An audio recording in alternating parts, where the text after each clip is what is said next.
మన రాష్ట్రంలో కాదు దేశంలోనే అత్యంత ధనిక ముఖ్యమంత్రి అయినటువంటి ధనిక రాజకీయ నాయుడు అయినటువంటి నారా చంద్రబాబు నాయుడు గారి పుత్రరత్నం మాట్లాడుతున్నాడు. జగన్మోహన్ రెడ్డి పొలాలు చూస్తాకి వెళ్తే వెళ్ళాడు, కానీ ఎవరిని చంపకుండా రావయ్యా జగన్మోహన్ రెడ్డి అంటున్నాడు. అరే చంపే అలవాటు అయ్యా లోకేష్, మనుషుల్ని చంపే అలవాటు మీ నాన్నది నీదే అనేది చరిత్ర చెప్తుంది. కందుకూరులో ఓట్లు అడుక్కుంటాకెళ్ళి 7 మందినో 9 మందినో పొట్టన పెట్టుకున్నటువంటి చరిత్ర నీది మీ నాన్నది కాదా? 8 మందిని పొట్టన పెట్టుకున్నావంట.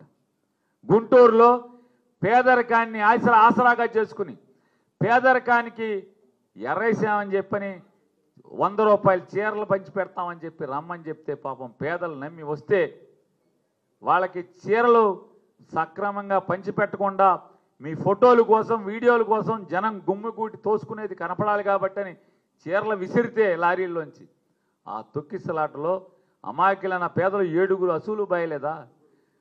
3 అసూలు బాసి చనిపోలేదా అని అడుగుతున్నాను. ఇంకా మీ పాలనలో ఇవాళ గుళ్ళలో ఎంతమందిని చంపేస్తున్నారు మీరు. సింహాచలంలో గోడ కట్టించారంట. గోడ ఎవరు కట్టించారయ్యా? పోలీసు శాఖని లా అండ్ ఆర్డర్ని కాకుండా మిగతా అన్ని శాఖల్లో ఏలెట్టి గిరగిరగా తిప్పేటువంటి ఒక పెద్ద మీ ట్రబుల్ షూటర్ అని ఫీల్ అవుతున్నటువంటి ఒక మంత్రి గారు ఉంది. ఆవిడ దగ్గరుండి కట్టించింది. ఆ గోడ ఏదో వాళ్ళు కడుతున్నప్పుడు పడినా బాగుండేది, పరిశీలన చేస్తాకు వచ్చినప్పుడైనా బాగుండేది, రాష్ట్రానికి దరిద్రం వదిలేదు. ఇవాళ చచ్చిపోతే మీకు బాధ్యత లేదా? కాంట్రాక్టర్ బాధ్యత. తిరుపతిలో దర్శనానికి క్యూల్లో టికెట్లు ఇచ్చేదానికి తొక్కిసలాట్లో తిరుపతిలో అసూలు బాయటమా? 30 మందా ఎంతమంది? 9 మంది. 9 మంది ప్రాణాలు గాలిలో కలిసినాయి. అంటే దేవుడు దర్శనానికి వస్తే వాళ్ళ సరాసరి దేవుడి దగ్గరికి పంపించినటువంటి చరిత్ర మీ పరిపాలన.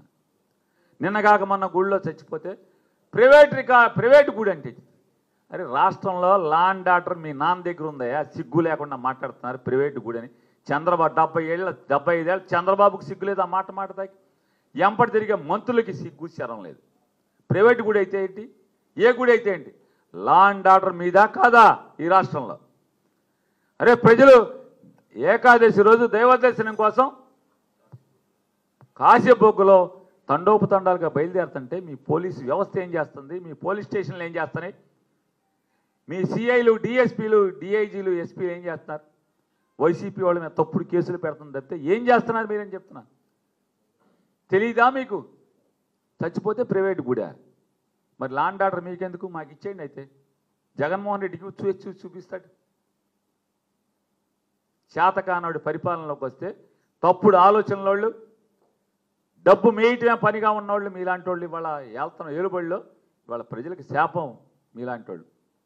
జగన్మోహన్ రెడ్డి గారు ఏం వెళ్తాడు, అది ఏం పరిశీలిస్తాడో ఏం చెప్తాడో అవి చేద్దాం. మన లోపాలను సరిదిద్దుకున్నటువంటి బుద్ధి జ్ఞానం లేని ప్రభుత్వం మీది.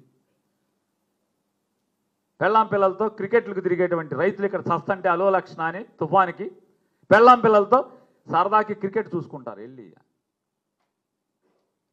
అధికారం ఉంటే అమిత్ షా కోడికి ఏంటి, కొండ మీద కోర్టు కూడా సావాసం చేస్తుంది. అమ్మ మీరు పెద్ద గొప్పళ్ళు పోటుగాళ్ళలాగా క్రికెట్లో మీరు ఆడిచ్చామని చెప్తారు. మీరు లేకపోతే క్రికెట్ లేదు ఈ భారతదేశంలో. రేపు నాన్న మామూలుగా మా జగన్మోహన్ రెడ్డి ముఖ్యమంత్రి అవును, అమిత్ షా కొడుకు మోడీ చుట్టాలు అందరూ నాతో సావాసం చేస్తారు. ఇది పెద్ద విషయమా? దీనికి పెద్ద గొప్పలు చెప్పుకుంటున్నారు మీరు క్రికెట్లకి వెళ్ళి. రైతు అలు లక్షణ చస్తంటే ఇవాళ మీ యువగళంలో తిరిగావు. ఏదన్నా యువగళంలో జనం చెప్పింది ఒక్కటన్నా నువ్వు ఆచరించి చూపించావా అని అడుగుతున్నాను. కాబట్టి బతికితే రాజకీయ నాయకుడు ఎవడైనా సరే అయితే రాజశేఖర రెడ్డి లాగా బతకాలి, లేదా జగన్మోహన్ రెడ్డి లాగా బతకాలనేది ఇవాళ ఈ ప్రజా సంకల్ప యాత్ర ద్వారా ఏర్పాటైన ప్రభుత్వం ద్వారా నిరూపించుకున్నారు. కాబట్టి 8 సంవత్సరాలు పూర్తి చేసుకున్న సందర్భంగా జగన్మోహన్ రెడ్డి గారికి, జగన్మోహన్ రెడ్డి గారి వైఎస్ఆర్ కాంగ్రెస్ పార్టీ కుటుంబ సభ్యులందరికీ కూడా శుభాకాంక్షలు తెలియజేస్తూ మళ్ళీ అదే స్ఫూర్తితో మళ్ళీ 2027 సంవత్సరంలో ప్రజా సంకల్ప యాత్ర మళ్ళీ పునరంకితం అవుతూ రాబోయే 2 సంవత్సరాలు 27 నుంచి 2 సంవత్సరాలు ప్రజల మనసుల్లో ఎన్ని బాధలున్నాయి, ఈ పాపాత్మలు, ఈ రాక్షసులు, ఈ అసుర మూకలు ఏమేమి వాళ్ళని కష్టాలు పెట్టారో బాధలు పెట్టారో అవన్నీ తెలుసుకోవటం, వారికి ఏం కావాలో మళ్ళీ తెలుసుకుని గుర్తెరిగి 2029లో ఏర్పడబోయేటువంటి మరొక నయా ప్రజా సంకల్ప యాత్ర ద్వారా ఏర్పడే ప్రభుత్వంలో అవన్నీ నెరవేర్చేదానికి సంకల్పంతో జగన్మోహన్ రెడ్డి గారు ఆయన ఉన్నారని చెప్పనేది మనస్ఫూర్తిగా ప్రజలందరికీ కూడా తెలియజేస్తూ